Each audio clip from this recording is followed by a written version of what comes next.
نو خبره داسې د رسول مولانا اسحاق القاسمی شهید رحمه الله دا خبره ما بار بار کړې ده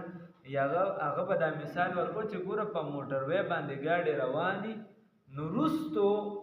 دا پولیس والا یا دغه دا تاسو کې تاسو لایسنس شته کنه اول چې داسې ګاډي ته وځو د دې په موټر وی روان دي لیټونه نشته دغه چې دینو دا نمبر نشته دا نو ته استخو نمبر نشته دا هوته وروستو بیا دا ګوري چې آیا تاسو لایسنس شته کنه بیا دغه تاسو نه کوي نو چې څوک د پیغمبري دا وو کی نو اول به موږ دا تاسو کو چې ته په دې پټلې د چلیدو قابل هم نه کنه دا خو بیا وروستو خبرې دي چې تا